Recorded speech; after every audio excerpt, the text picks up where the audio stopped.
କଥା ହେଲା ଯେଉଁ ପଦକ୍ଷେପ ପ୍ରଥମରୁ ନେବା କଥା ସରକାର ବିଳମ୍ବ କରିଛନ୍ତି ଏଇଟା ତ ନିଶ୍ଚିତ କଥା, ଏଥିରେ କିଛି ନାହିଁ।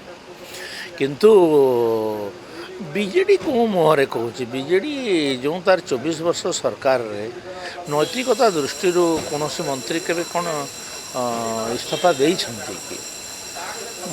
ଇଭେନ୍ କି ତିନିଟା ହତ୍ୟା ମାମଲାରେ ଜଣେ ମନ୍ତ୍ରୀ ସମ୍ପୃକ୍ତ ହେଲା ପରେ ବି ସେ ତ ଇସ୍ତଫା ଦେଲେ ନାହିଁ, କାହିଁ ନୈତିକତା ଦୃଷ୍ଟିରୁ।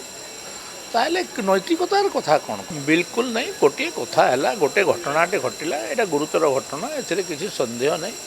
ଯେଉଁମାନେ ସେଥିରେ ତ ମନ୍ତ୍ରୀ ଦାୟୀ ହୁଏ ନାହିଁ ନା, ଯେଉଁମାନେ ସେ ଘଟଣାରେ ସମ୍ପୃକ୍ତ ତା ଉପରେ ତଦନ୍ତ କରିକି ତାଙ୍କର ଉପରେ କାର୍ଯ୍ୟାନୁଷ୍ଠାନ ଗ୍ରହଣ କରିବା କଥା। ଏଇଟା ହିଁ କଥା। ତାଙ୍କର ହାଇ ମେଣ୍ଟାଲିଟି ତ ଅଛି, ତାଙ୍କର ହାଇ ମେଣ୍ଟାଲିଟିରେ ସେମାନେ ତାଙ୍କର ଅଫିସରମାନଙ୍କୁ, ତାଙ୍କର ମନ୍ତ୍ରୀମାନଙ୍କୁ କେମିତି ସୁରକ୍ଷା ଦେଉଥିଲେ ସେଇଟା କ'ଣ ଓଡ଼ିଶାବାସୀକୁ ଅଜଣା ଅଛି କି? ଏସବୁ ଗୋଟେ ରାଜନୀତି। ଶୁଣନ୍ତୁ, ରାଜ୍ୟସଭା ନିର୍ବାଚନରେ ଅତି ଶୋଚନୀୟ ପରାଜୟ ପରେ ସେମାନଙ୍କ ପାଖରେ ବିକଳ୍ପ କ'ଣ ଅଛି? ଲୋକଙ୍କୁ ଦେଖାଇବା ପାଇଁ କ'ଣ ଅଛି? ତ ସେଇପାଇଁ ଏସବୁ ନାଟକ, ଅନ୍ୟ କୌଣସି କାରଣ ନାହିଁ। କିଏ ଜାଣେ, ମୁଁ ତ ବୁଝିପାରୁନାହିଁ। ଆପଣଙ୍କର ଦେଖନ୍ତୁ, ଡିମାଣ୍ଡ ଡିସ୍କସନ୍ ଚାଲିଛି। ଡିମାଣ୍ଡ ଡିସ୍କସନ୍ରେ ଯେଉଁ ଆମର ପକ୍ଷ ଏବଂ ବିପକ୍ଷରେ ବି ବହୁତ ଲୋକ ଅଛନ୍ତି। ସେମାନଙ୍କର କଥାଟା ଯଦି ବିଧାନସଭାରେ ପ୍ରତିଫଳିତ ହୁଅନ୍ତା, ସେମାନେ ସମ୍ ଏକ୍ସଟେଣ୍ଟ ସାଟିସ୍ଫ୍ୟାକ୍ସନ୍ ହୁଅନ୍ତେ।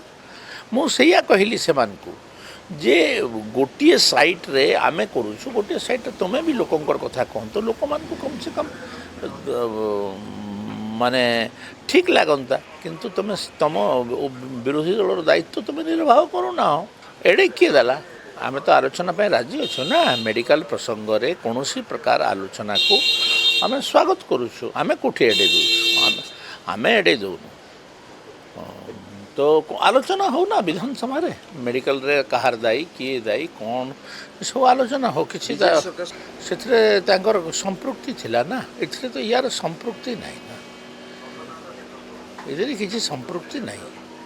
ଏଇଟା ଗୋଟେ ଦୁର୍ଘଟଣା, ବହୁତ ବଡ଼ ଦୁର୍ଘଟଣା। ଏଥିରେ ଯେଉଁମାନଙ୍କର ଅବହେଳା ଅଛି ତାଙ୍କର ଉପରେ କାର୍ଯ୍ୟାନୁଷ୍ଠାନ ଗ୍ରହଣ କରାଯିବା କଥା। ଏଥିରେ ଦ୍ୱିମତ ମୋର ନାହିଁ। ସ୍ୱାସ୍ଥ୍ୟମନ୍ତ୍ରୀ କ'ଣ ଇସ୍ତଫା ଦେବ ମୁଁ ବୁଝିପାରୁନାହିଁ। ଏସବୁ କଥାମାନଙ୍କରେ ଯଦି ମନ୍ତ୍ରୀମାନେ ଇସ୍ତଫା ଦେଲେ ତ କୌଣସି କେହି ମନ୍ତ୍ରୀ ଆଉ ରହିବେନି ଶେଷରେ।